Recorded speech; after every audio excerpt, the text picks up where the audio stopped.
I'm revisiting Oriental, and what I noticed in the beginning with these eighth notes that are redundant, the underpinning, it starts out as an ostinato, which means a redundant bass pattern, becomes then a rhythmic ostinato because it's all eighth notes meandering around mostly. They start out with this rotation that you do.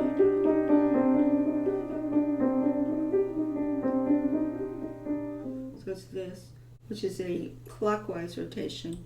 Clockwise. It has to be very steady, I realize. If this doesn't get steady, the right hand gets shaky. So it has to provide, like the conductor, the steadiness of this left hand is really important, but not up and down pokey fingers, but horizontal, rotational, kind of wavy sound, because it's very wavy.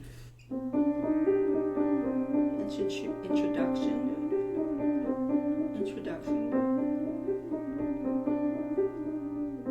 By the way, that rotation helps you steady it, because if you relied only on your fingers and you were a fingers down player, you probably couldn't get it that steady, where you would get very tight and it would start to hurt your hand.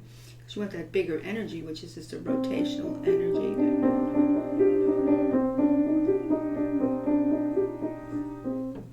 Now it continues, it gets tricky because it doesn't just stay there.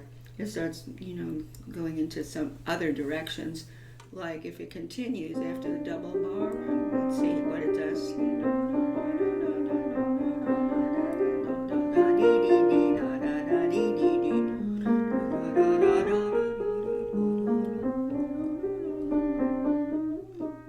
So you can see you have to know where it's going. And also these leaps up like that, rotate again.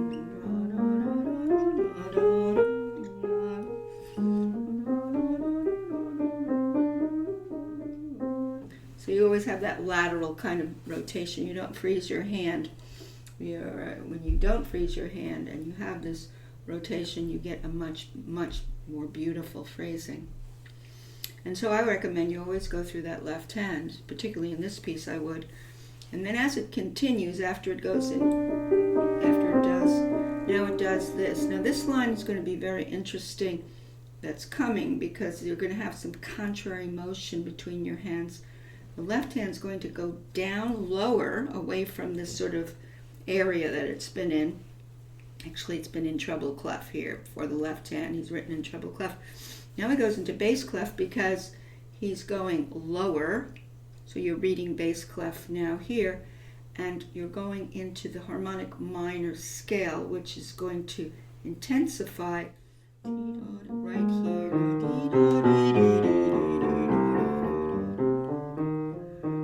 And then you have a little echo.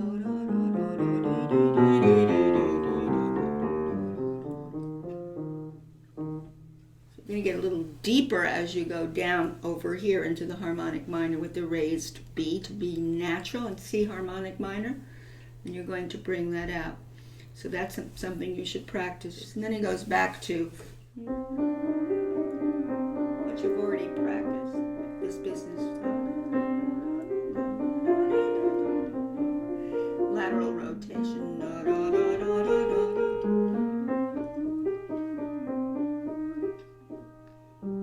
That's really important, practicing that conductor hand. That is going to be your conductor.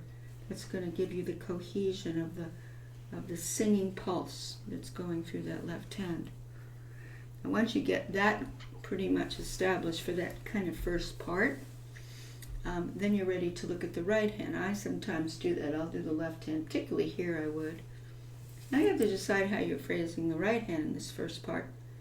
Now he has legato over it most of the time, and so he starts with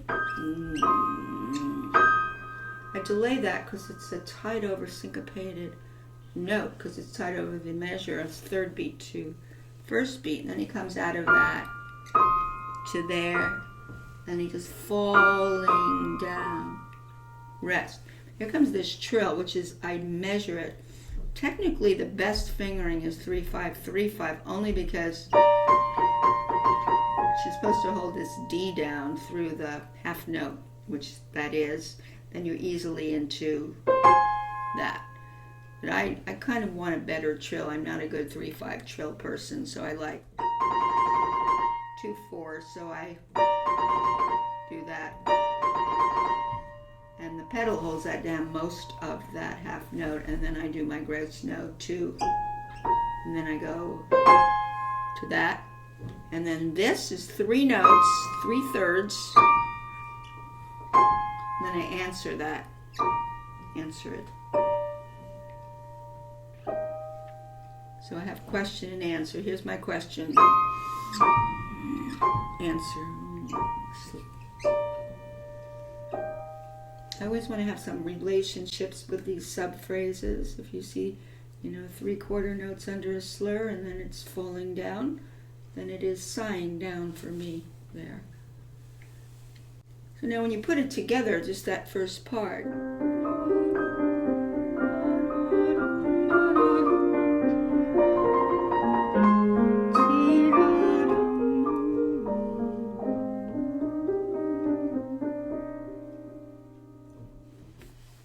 Okay, now this, I'm behind tempo now. So now here's where we have the contrary motion between the hands. So we have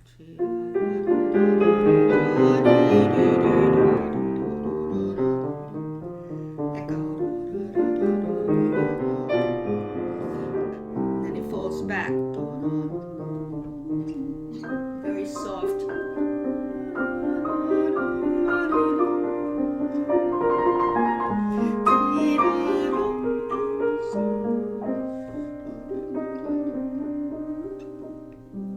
New part.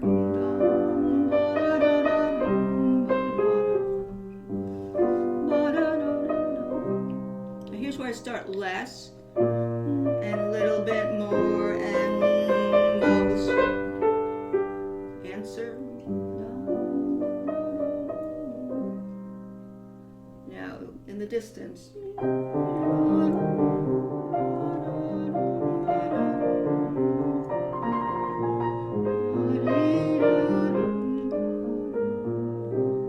Very even. Slower tone. In the distance.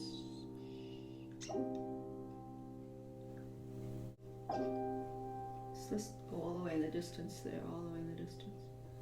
Now pick that decay up.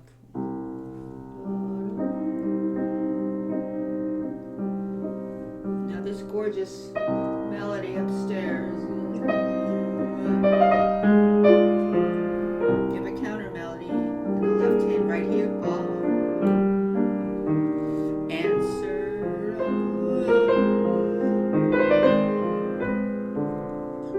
Dip it down there. Counter melody. Big. Tempo. There's a rotation there. You can see the rotation this way. Now bring out upstairs.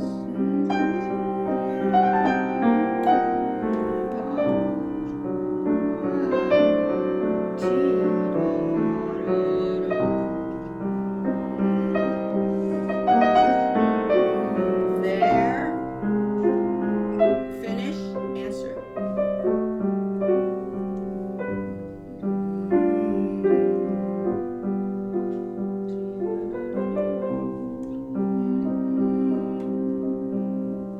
Now in the distance, long fingers.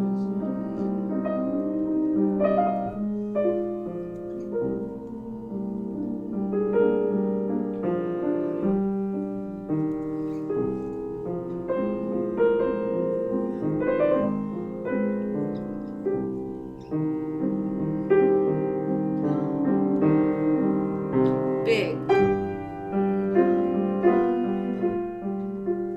Tempo. Again, rotation side to side here. Then back to.